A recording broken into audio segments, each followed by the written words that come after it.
말씀 함께 보겠습니다. 사도행전 12장 우리 1절부터 12절까지 말씀입니다. 베드로는 이미 옥에 갇힌 적이 한 번 있습니다. 근데 사도행전 그 앞장에 보면 전적인 또 하나님의 은혜로 한번 탈옥을 하게 되죠. 본인이 노력했다기보다 베드로에게 은혜가 임합니다. 그래서 이제 데려와라 그랬더니 없죠. 그래서 어디서 뭐 하고 있었습니까? 베드로가 나가서 또 전하고 있습니다. 그래서 또 잡아 끌어서 뭐 협박하고 이런 장면들이 앞에 기록이 되어 있었습니다. 그런데 오늘 베드로가 등장하기 전에 이 저자 누가는요, 야고보를 이야기를 합니다. 그런데 2절에 보면 요한의 형제 야고보 사도죠. 그러니까 예수님의 그 제자 중에 한 사람이었습니다. 이 야고보 사도를 칼로 죽였다. 근데 헤롯 왕이라고 지금 기록이 되어 있습니다. 헤롯 대왕의 손자였고 또 헤롯 아그리파 1세, 유대와 갈릴리의 분봉왕이었죠. 그러니까 유대인들의 환심을 사기도 하고 유대인들의 환심을 산다는 것은 자기의 통치 기반의 안정성을 로마에 어필할 수 있게 되는 겁니다. 지금 이 헤롯의 가장 중요한 관심사는 어디냐면 사람을 기쁘게 하는 겁니다. 유대인을 기쁘게 하고 또 로마를 기쁘게 하고 가시적인 것들에 대한 만족에 굉장히 예민해 있었던 인물입니다. 그런데 야고보나 또 우리 사도들 그리고 베드로는 그들과 어떤 적당한 타협적인 관계를 통하여 그들의 어떤 삶에 또 사역에 기반을 조금씩 마련해 갈 수도 있었을 겁니다. 그런데 사람을 기쁘게 하려는 그리고 가시적인 것들에 만족을 추구하며 자신의 기반을 닦으려는 헤롯과는 달리 진리 안에 서 있죠. 사도들은. 저와 여러분이 오늘 이 새벽 아침에 나왔는데 사실 기쁘게 할 만한 대상들도 있고 또 우리가 만족할 만한 요소들도 참 많이 있습니다. 그러나 성도니까 그리고 우리가 그동안에 신앙생활도 많이 해왔고 지금까지 해왔고 또 성도로서의 품위와 자존심도 있지 않습니까? 사람을 기쁘게 하는 데에 우리가 집중했던 우리의 모든 오감이 이제는 하나님을 기쁘시게 하고 그리고 진리 안에 기반을 둔 우리의 인생임을 다시 한번 깨닫고 거기에 다시 한번 세움받는 은혜의 아침 되기를 주님의 이름으로 축원합니다. 자, 그런데 이 헤롯 왕이요, 야고보는 죽입니다. 근데 야고보를 죽이기 전까지 아마 바로 잡아 죽이진 않았을 거예요. 옥에 가두고 그다음에 기간을 정하고 또 결국 칼로 죽이는 데까지 진행이 됐을 겁니다. 아마 사람들이 알았겠죠. 유대인들이 또 많은 예수 공동체, 이 복음 공동체에서도 알았을 겁니다. 그리스도인이나 일컬음을 받았던 이 공동체에서도 이 사실을 충분히 인지를 했을 거예요. 그런데 기도를 했겠죠. 근데 야고보는 결국 죽음을 당합니다.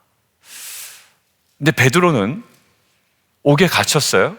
근데 헤롯이 베드로를 옥에 가두기려고만 한 것은 아닙니다.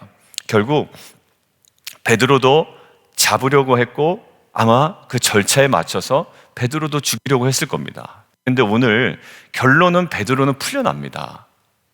그러니까 헤롯이 풀어준 것도 아니고 하나님의 전적인 은혜로 풀려나는 거죠. 그러니까 지금 이 베드로와 야고보의 공통점은 뭐냐면 그리스도 앞에 신실했다라는 거예요. 왜냐하면 신실하지 않았더라면 헤롯 앞에 자신의 주장을 그렇게 강하게 하지 않았을 것이고 강하게 하지 않았더라면 아마 헤롯이 야고보를 그렇게 죽이지 않았을 겁니다. 그러니까 야고보가 순교했다라는 사실 앞에 우리가 분명히 알 수 있는 사실은 굉장히 야고보 사도가 신실했다라는 거예요. 베드로의 신실함은 우리가 굳이 말하지 않아도 충분히 알 수가 있습니다. 그런데 베드로와 야고보가 그리스도에게 신실했다는 점, 그리고 제자들이 베드로의 석방을 위해서 간절히 기도했던 것처럼 아마 야고보의 석방이나 야고보의 안전을 위해서 기도했을 겁니다. 그런데 두 사람의 운명이 완전 달라졌어요. 어디서요? 예, 이 땅에서의 운명이요. 야고보도 사실 예수님의 부르심을 받았던 사도입니다. 근데 결국 그는 헤롯의 칼에 목숨을 잃게 되죠. 근데 베드로는 다시 회복하고 살아나게 됩니다.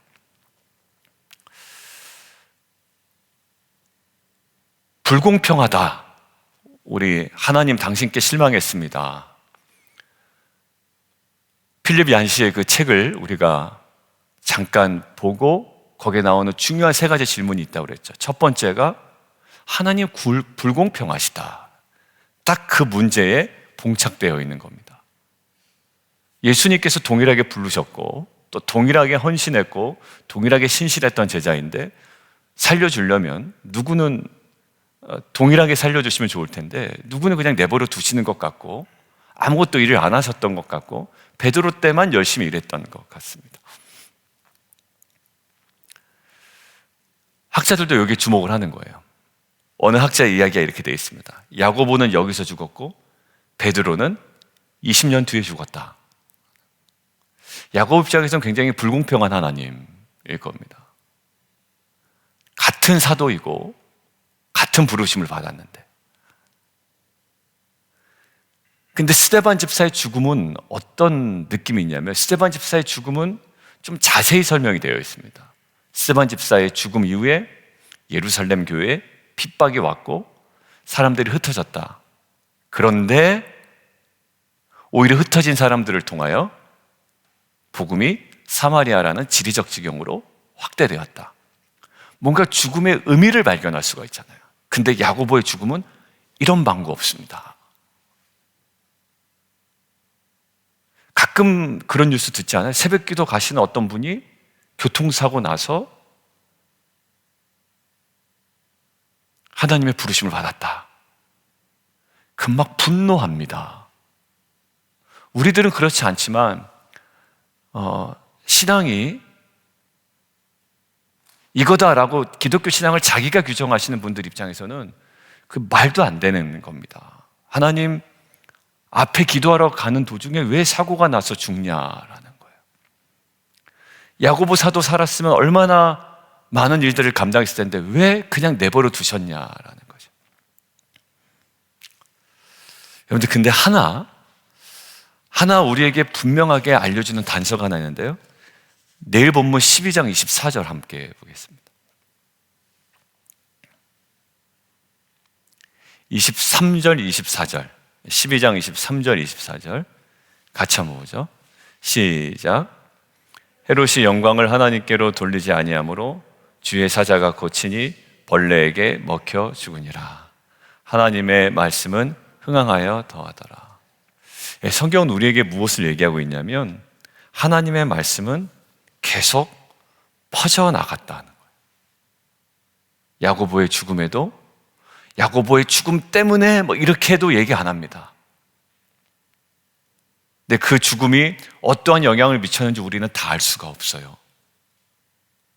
억지로 우리가 껴맞출 수는 있겠습니다만 성경은 거기에 많은 지면을 할애하지 않고 있다라는 겁니다. 알 수 없는 일들이 참 많죠. 주일에 얘기한 것처럼 우리의 연약함입니다. 그럼 이때 우리가 어떻게 기도해야 되나? 기도할 바를 알지 못하는 게 우리의 연약함입니다. 왜 야고보는 죽였습니까? 원망하면서 기도해야 될지, 아니면 이것을 통해서 하나님 역사해 주십시오라고 기도해야 될지, 가족들의 마음이 상심하지 아니하도록 보호해 주십시오라고 기도해야 될지 사실 모릅니다. 연약함이에요. 야고보를 살려주셨으면 간증이라도 할 텐데 그냥 내버려 두셨단 말이에요. 근데 이 부분에 대해서 100주년 기념교회 담임을 하셨던 이재철 목사님이 이 사도행전 강해를 한 몇 년 동안 하셨거든요. 주일 예배 때. 그때 제가 들었던 한 그 설교의 장면이 생각이 납니다. 그분도 그러는 거야. 도무지 이해할 수 없고 우리가 뭐라고 설명할 수가 없습니다. 근데 딱 하나 우리가 붙잡을 수 있는 은혜가 하나 있다라는 거예요. 왜냐하면 그분이 얘기하는 건 우리에게, 그리스도인에게 부활 신앙이 없다면 이 부분은 설명도 안 되고 위로도 안 되고 우리에게 은혜도 안 된다라는 거예요. 여러분들, 그래서 고린도전서 15장에 뭐라고 나와 있습니까? 이 땅에서의 삶이 전부라면 우리처럼 뭐한 사람이 없다? 불쌍한 사람이 없다라는 거예요. 그러면서 거기서 강조하는 게 뭡니까? 근데 이 땅에서의 삶이 전부가 아니다라는 거예요. 이 땅에서의 삶이 전부라면 야고보만큼 정말 억울한 사람이 없을 겁니다. 그러니까 사도 바울도 그 모든 상황들을 경험하고 나니 이 부활신앙에 갖는 핵심이 뭐냐면, 이 땅에서의 삶이 전부라면 사실 성도의 삶이 그렇게 그닥 매력적이지 않은 삶이 될 수가 있다는 거예요. 십자가를 우리는 따라가야 되고 날마다 자기를 부인해야 되고 우겨쌈을 당할 때도 있습니다. 붙잡힘을 당할 때도 있어요. 그렇지만 이 땅에서의 삶이 전부가 아니기에, 부활신앙이 있기에 야고보 사도의 삶은 억울하지 않을 수 있는 겁니다. 그러니까 우리가 2주 전에 했던 것처럼 우리는 찬란한 영광을 향해서 가는 거예요. 지금 이렇게 넘어지고 엎어지고 우겨쌈을 당하고 또 우리 안에 여러 가지 많은 상황적 어려움이 있고, 심지어 그렇게 고생하다가 우리가 부르심을 받을 때도 있죠. 인생에 따라서는. 그렇지만 그럼에도 불구하고 우리에게는 그 죽음 너머에 있는, 이 땅 너머에 있는 더 영원하고 더 본질적인 세상, 우리가 분명히 마땅히 우리에게 주어지는 정말 찐 세상이죠. 그 부활신앙이 우리에게 있기 때문에 야고보의 사도의 죽음마저도 우리가 수용할 수 있게 되는 겁니다. 이 땅에서의 내가 고난당하는 이유로 내가 다 알고 대처하면서 살아가지는 못할 때가 있습니다. 근데 그때마다 우리가 기억해야 되는 것은 야고보 사도의 죽음과 또 그와 연관된 사도 바울의 고린도전서에 나오는 이 땅에서의 삶이 전부라면 우리처럼 불쌍한 자가 없다. 그렇지만 우리에게는 분명한 부활신앙이 있다라는 이 사실을 기억하며 오늘을 해석 안 되는 오늘도 능히 기쁨으로 감당해 나가고 오늘 살아가는 저와 여러분 되기를 주님의 이름으로 축원합니다. 자, 그런데 그럼에도 불구하고 이것이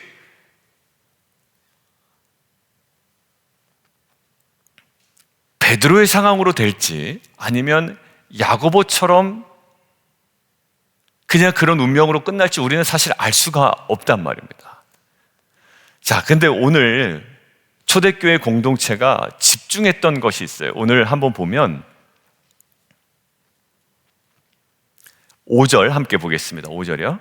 시작. 교회는 그를 위하여 간절히 하나님께 기도하더라. 그리고 12절 함께 읽겠습니다. 시작. 깨닫고 마가라 하는 요한의 어머니 마리아의 집에 가니 여러 사람이 거기에 모여 기도하고 있더라. 여러분들, 여기 지금 뭐가 강조되고 있죠? 기도에 대해서 강조되고 있습니다.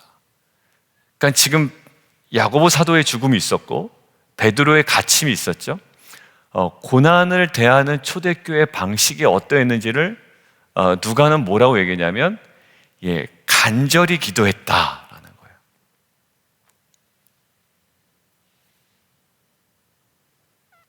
그냥 기도했죠. 그런데 오늘 저는 좀 주목하고 싶은 건 간절히 기도했다. 저희가 보통 누군가의 행동을 표현할 때 밥을 먹었다, 일을 했다 이렇게도 표현하지만 사실 그 사람의 행동에 어떤 중심을 표현할 때가 많습니다. 단순히 기도하네 라는 게 아니라 그분 참 간절히 기도하더라 라는 거죠. 일하는데 그냥 일하는 게 아니라 참 열심히 일하더라. 일하는데 멍하니 있더라. 일은 하러 나왔는데 멍하니 있어요. 뭔가 집중도 안 하는 것 같아요. 애가 책상에 앉아 있는데 정말 열심히 공부하더라 이런 느낌이 있잖아요. 근데 오늘 누가는 어떻게 그들이 기도했다라는 것에 주목하지 아니하고요, 간절히 기도했대요. 자, 간절하다라는 것이 무엇인가 이제 봤더니 성실히, 열렬히, 골똘하게, 진지하게라는 의미가 있는데 결국 어떤 문자적 의미가 있냐면 손을 뻗어 이런 느낌이 있더라고요. 손을 뻗는다라는 거예요.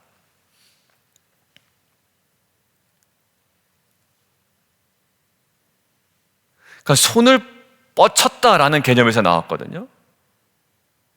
그러니까 이 단어가 어디에서 나오는 단어와 유사한 표현이냐면 예수님께서 간절히 기도하는 것을 언급하는 누가복음 22장 4절에서의 이 단어 사용과 아주 유사하다라는 거예요. 누가복음도 누가가 작성했고 지금 사도행전도 누가가 작성했지 않습니까? 예수님이 누가복음 22장에 기도했던 그 간절한 기도와 지금 맞닿아 있습니다. 여러분들, 근데 이 시제가 헬라어 시제를 통해서 우리가 알 수 있는 것은 간절한 기도와 함께 이 시제를 통해서 우리에게 던져주는 또 하나의 도전은 뭐냐면 지속적인 기도였다라는 거예요. 그러니까 지금 초대교회 성도가 집중했던 건 뭐냐면 고난 앞에 간절한 기도였고요. 지속적인 기도였다라는 거예요.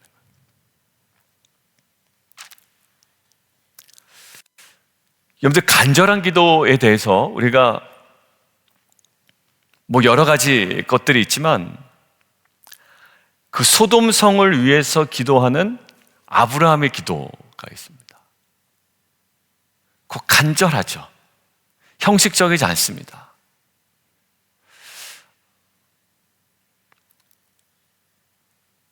창세기를 보니까 야곱이 형 에서가 어떤 상태로 올지 모르는 거예요. 나를 죽이려고 오는지 아니면 나를 환영을 하고 오는지 잘 모르겠습니다. 근데 그때 야복강에서의 장면이 어떤 기도냐면 간절한 기도입니다. 근데 저는 오늘 새벽에 여러분들과 말씀 묵상할 때 뭐를 나누려고 왔냐면 초대교회는 기도했습니다라는 것을 나누려고 오지 않았어요. 어떤 기도요? 간절한 기도예요. 그 여러분들에게 질문을 한번 던져보고 싶었습니다. 그리고 저와 여러분의 기도는 간절합니까? 라는 질문이었어요. 그것이 소리를 높이라는 것도 아니고 아니면 그 어떠한 표정에도 있지 않습니다. 그거는 아마 저와 여러분만이 알 거예요. 내 기도가 최근에 간절한가? 졸다 갈 수도 있습니다. 그죠? 그냥 이렇게라도 엉덩이 붙이고 있는 게 그래도 감사하지. 그러니까 패턴이 계속 졸다 갈 수도 있어요, 최근에. 그럼 최소한 그렇다면 저와 여러분은 간절하진 않은 겁니다. 그래서 그냥 피곤해서 졸 수도 있습니다. 저도 자다가 깜짝 놀라서 기도하다가 깜짝 놀라서 여러분이니까 20분이 가고 막 이럴 때도 있어요. 근데 정말 간절한가라는 거예요. 근데 최소한 아브라함의 소돔성을 향한 기도는 간절했고요. 그다음에 야곱의 야복강에서의 기도는 간절했습니다. 근데 그 학자의 의견을 빌려서 제가 말씀드리면 지금은요, 간절함이 사라진 시대에 살고 있다는 거예요. 기도도 형식적이 돼버렸고 예배도 형식적이 돼버렸죠. 근데 그게 어느 시대 때의 전형적인 모습이었냐면 구약 마지막 시대의 모습이었습니다. 예배는 드리는데 이 사간 예물 가지고 옵니다. 안 드릴 순 없고. 그러니까 그 하나님께서 이스라엘 백성에게 화가 나신 건 뭐냐면 예배를 그때는 안 드려서가 문제가 아니고 이제는 형식적이 돼서 그렇습니다. 여러분들, 그래서 냉정함이 있다라는 거예요. 예배에 냉정함이 있고 기도에 대해서도 냉정함이 있대요. 그냥 완전 간절함도 사라지고 지루함이 있대요. 여러분들, 기도가 지루합니까? 김영복 목사님 아마 몇 분들은 지금 그 영상 아마 보신 분들이 있는 것 같아요. 김영복 목사님의 그 사김의 기도에 보면 기도가 지루해 주는 것은 문제가 있다 얘기하시잖아요. 냉정함, 지루함, 기도에 대한 냉소주의가 교회에 만연해지고 있다라는 거예요. 그리고 대신 뭐가 있다? 그 모든 것들을 채우는 오락의 시대를 살아가고 있대, 교회가. 모여서 막 노는 거에서는 열정적이에요. 거기는 빠지지 않아요. 근데 기도합시다 그러면 거기에서는 굉장히 냉소주의, 그다음에 지루함, 냉정함이 가득 차 있다라는 거예요. 그래서 사람들이 어느 것에서도 열정적이지 않기를 원한대요. 예배에서도 열정적이지 않기를 원하고 딱 적당한 수준의 예배, 적당한 수준의 기도에 머물러 있다라는 거예요. 그래서 헤드윅이라는 그 교수님이 이렇게 써놨습니다. 교회가 절실히 바꿀 필요가 있는 것은 하나님을 쫓는 일에서 교회의 나태함에서 벗어나야 된다라는 거예요. 교회의 그 나태함. 그 모든 간절함이 사라진 이 교회의 나태함이 지금 현대교회의 가장 큰 문제점이라는 거예요. 여러분들 교회 와서도 그냥 막 간절함이 사라지는 거예요. 결국 하늘을 향해서 신문기사 전달하듯이 기도가 올려지고 있다는 거예요. 우물쭈물, 중얼중얼, 중언부언이라는 거예요. 뭐가 사라진? 간절함이 사라진. 여러분들 어제 그저께 제가 주일날 말씀드렸죠. 그 김남준 목사님이 기도하지 않는 이유, 거기는 간절함이 사라진 이유일 수도 있겠습니다. 뭐라고요? 하나님이 누구이신지 정확하게 믿음이 없거나, 두 번째, 내가 누구인지 실존적인 연약함을 지닌 존재임을 깨닫고 고백하지 않는 부분에 대해서 얘기했잖아요. 똑같이 얘기하더라고요. 성경이 이야기한 대로 하나님이 존재하시고 성경이 이야기한 대로 인생이 연약하다면 우리는 이 진리 앞에, 이 자리 앞에 정말 간절함으로 서야 된다라는 거예요. 여러분들 모니카 어머니 아시죠? 어거스틴을 위해서 수년 동안 고통 가운데 기도했습니다. 성도님들이 얘기합니다. 예, 목사님 기도합니다. 그리고 저도 기도해요. 그런데 하나님께서 저와 여러분에게 얘기하는 거예요. 오늘은 어떤 기도예요? 간절한 기도, 지속적인 기도였어요. 여러분들 모니카 어머니가 그냥 와서 그냥 늘상 우리가 피곤할 때 보였던 모습으로 기도하지 않을 거란 말이에요. 여러분 그 장면이 신앙을 갖고 있지 않는 배우자의 회심이나 신앙을 갖고 있지 않는 자녀의 회심이나 지금 가장 중요한 어떤 국면에 서 있는 그 기도 제목을 가지고 기도해야 되는 우리에게 정말 무엇이 회복되어야 되는지를 오늘 5절은 우리에게 도전하고 있는 줄 저는 믿습니다. 여러분들 종교개혁자 존 넉스라고 아시죠? 스코틀랜드에 존 넉스가 어떻게 얘기했냐면 나에게 스코틀랜드를 주십시오. 그렇지 않으면 저를 죽여주십시오 라고 외칠 때 그 간절함이 있었다는 거예요. 여러분들 그 표현 사실 안 합니다. 그렇죠? 뭐 그 정도까지 하나라고 했지만 사실 그 간절함이 있었던 거예요. 여러분들 모세가 어떻게 기도합니까? 그 사람들, 백성들 그냥 그 모양 그 꼴인 거 다 알고 있지 않습니까? 그런데 어떻게? 내 이름을 지워버리시는 한이 있더라도 그것 돌이켜 주십시오라고 모세의 그 간절함이 있죠. 그러니까 하나님께서 저에게 좀 질문하신 것 같았어요. 너는 간절함이 있냐? 그리고 빛과 소금 교회의 기도는 간절함이 있냐? 우리 집사님, 또 장로님, 권사님, 우리 성도들의 기도는 정말 간절함이 있냐? 기도, 예. 그런데 오늘은 그 간절한 기도, 지속적인 기도, 모세가 드렸던, 야곱이 드렸던, 존 넉스가 하나님 앞에 선언했던 스코틀랜드를 내게 주십시오. 아니면 저를 죽여주십시오. 얘기했던 그 간절함이 우리 안에 회복되기를 원합니다. 여러분들 그 스코틀랜드의 설교자 알렉산더 휘트라는 사람이 있대요. 근데 책에 이렇게 나와 있습니다. 모든 사람들에게서 기도에 열정을 주십시오 라는 거예요. 여러분들 우리 안에 회복되어야 되는 건 이 현대교회가요, 사실 그 많은 것들이 다 가능합니다. 이벤트, 뭐 행사, 어떤 것들은 참 뭐 이제는 많은 사회적인 인프라가 있기 때문에 세련되게 잘 준비할 수가 있습니다. 그리고 잘 준비해가는 자기 모습에 굉장히 뿌듯해하는 경우도 있습니다. 왜? 나는 이렇게 계획적이야. 너무 준비를 철저하게 해. 근데 사실 우리에게 중요한 건 간절한 기도라는 거예요. 이 초대교회가 고난을 대하는 방식에서 간절한 기도였고, 누가는 계속 얘기하죠. 어제도 저희 남성들하고 얘기 나눌 때 그 기도의 맥락 속에서 다시금 우리에게 도전했던 것이 있습니다. 누가는 계속 어디다 얘기한다? 기도의 맥락 속에서 얘기한다. 예수님이 제자들을 뽑으실 때도 기도의 맥락이었고, 약속하신 성령을 받을 때도 기도의 맥락이었고, 그들의 고난을, 그들이 옥살이를 하고 협박을 받은 다음에 뛰쳐나간 다음에 그들이 기도할 때도 결국 그들이 담대히 하나님 말씀을 전하게 해달라는 그 기도의 맥락 속에서 그들이 회복이 되었고요. 계속 기도의 맥락 속에서 일을 하고 계시는 하나님을 저희가 보죠. 지금 5절에서도 기도였고요. 베드로가 풀려난 이후서도 지금 그들이 하고 있는 모습이 뭐였냐면 모여서 기도하고 있더라라는 모습. 새벽 4시 반에 오픈하고 또 9시에도 우리가 기도하고, 이것을 단순히 그냥 참여하는 정도, 그냥 틀어놓고 혹시 딴짓하진 않으시죠? 제가 예전에 한번 얘기해요. 왜냐하면 그러는 경우도 가끔 있다고 고백하시는 분들이 있어서, 제가 목사님 사실 그랬습니다. 여러분들, 그것은 무슨 의미가 있겠어요? 그것은 자기 기만일 뿐이고 하나님 앞에서 우리가 드려지는 정말 온전한 기도가 될 수가 없죠. 물론 우리는 걸어다니면서도 기도할 수 있습니다. 그런데 그러한 기도의 습관을 우리가 기르지 말자라는 것이 아니고요. 이것은 뭐냐? 오늘 본문에서는 간절한 기도예요. 이 기도가 우리 안에 회복되기를 원해요.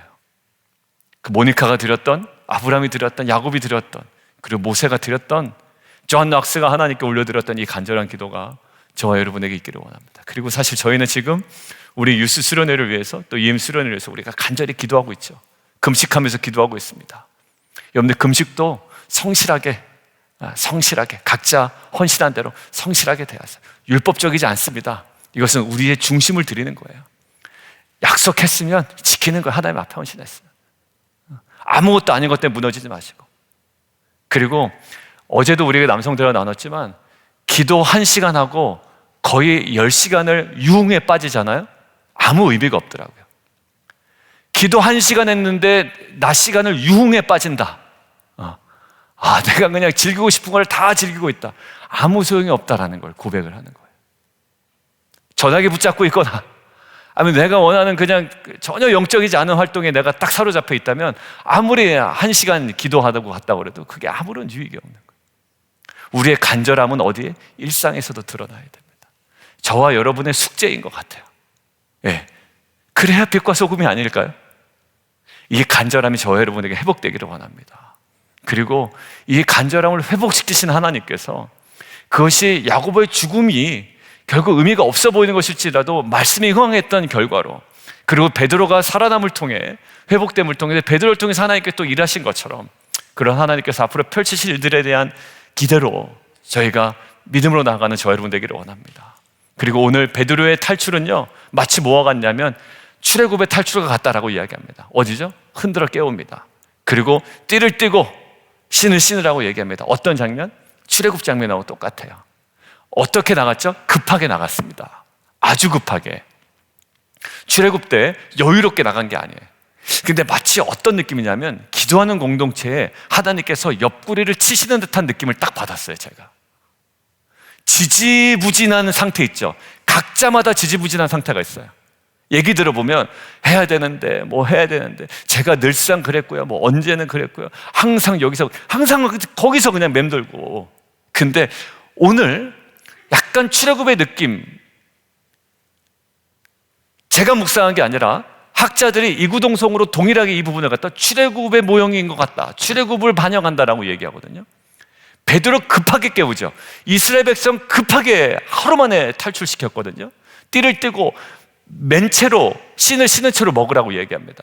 급하게 깨우신다라고. 우리에게 하나님께서 기도 가운데 뭔가 급하게 깨우시는 거, 야 거기에 자꾸 머물러 있지 마. 기도 1시간 한다고 그게 다냐? 일상이 하나님께로 향해야지. 유기성 목사님 봐라, 기도 1시간 했다고 그게 끝나는 게 아니라 24시간 하나님과 동행하는 거, 지금 그 사역을 하고 다니지 않습니까? 여러분들, 저는요, 거룩이라는 것은 1시간의 기도로 거룩해지지 않다라고 생각해요. 일상에서 우리가 조금씩 그 기도의 영역을 넓혀나가는 겁니다. 한 분이 저한테 연락이 오셨어요. 목사님, 제가 금식 기도를 헌신했는데 그러면 목사님 보내주신 그 시간에 계속 기도하면서 머물러 있어야 됩니까? 그건 제가 도전이 되더라고요. 그래서 답장을 보내드렸어요. 그렇게 하시면 제일 좋겠습니다만 식사 시간에 그 시간을 딱 정해서 그 시간에 기도하시면 좋겠습니다. 근데 그걸 보내놓고 생각을 해보니까 그 시간에 딱 기도하고 내가 내 유흥이 있잖아요. 뭐 드라마든 뭐 영화든 아니면 내가 즐기고 싶은 뭐 레저든 막 이것들을 충만하게 즐긴다면 그건 또 별로 의미가 없겠다. 왜냐면 내가 기뻐하는 음식은 여러 가지 쭉 얘기할 때 이사에서 오락을 행하지 않는다고 했는데 우리의 기도가 어떠한 모습인지를 좀 돌아보게 하는 것 같아요.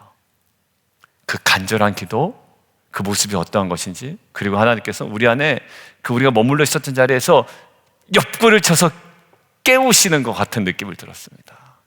그거 아니야. 지금은 일어나야 될 때야. 지금은 빨리 나가야 될 때야.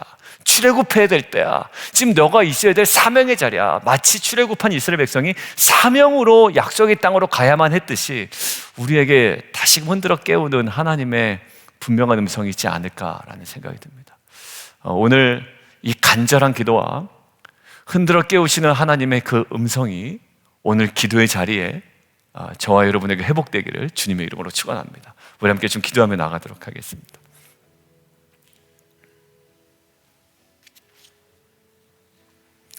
전화기에 붙잡혀 있다는 것은 대부분 영상에 붙잡혀 있는 거예요. 우리는 실제 영상과의 싸움인 것 같습니다. 우리 남성들과 나눠도 그래요. 이게 우리에게 도움이 되는 영상이면 참 좋겠어요. 옛날에는 설교 영상을 많이 들었거든요, 성도님들이. 근데 이제는 설교 영상을 잘 많이 안 들으시는 것 같더라고요. 설교 영상도 짤 영상만 많이 들어요. 옛날에는 막 이찬수 목사님 설교, 누구 설교, 영상을 정말 쭉 많이 들었는데 이제는 다른 영상들이 우리를 공격하는 것 같아요. 우리가 여기 와서 1시간 기도하고 간다고 사실 정말 그것으로 우리가 거룩해지는 거 아니에요. 왜냐하면 더 많은 시간에 노출되는 그 문화가, 그 영상이 내 생각을 뺏어가렵니다. 나를 무기력하게 만들고, 나를 처지게 만들고, 나를 연약하게 만들고, 그저 그런 사람으로 또다시 만들어버리거든요. 애굽이 나를 이끌어가도록 나를 그냥 내버려 둔단 말이에요. 우리가 2주 동안 금식하잖아요. 여러분들 이것은 율법적인 걸로 받아들이지 마시고 미디어도 우리가 금식하고 그 시간에 더 철저하게 하나님께 매달리고 간절히 기도하는 공동체가 되었으면 좋겠습니다. 저와 여러분이 헌신하는 거예요. 제가 잘해서 그런 것도 아니고요. 오늘 하나의 말씀에 우리가 순종하는 겁니다. 그래서 28일부터 시작되고 30일까지 마무리되는 우리 유스 EM수련회에 정말 간절히 기도하는 우리 공동체를 통해서 하나님께서 행하실 것들에 대한 소망과 믿음으로 나아가는 귀한 은혜가 있기를 원합니다. 그리고 오늘을 옆구리를 쳐서 흔들어 급하게 깨우시는 하나님의 음성을 그 기도의 시간에 듣기를 원합니다. 이 시간 함께 기도하며 나아가도록 하겠습니다. 살아계신 하나님 아버지, 우리에게 하나님 주시는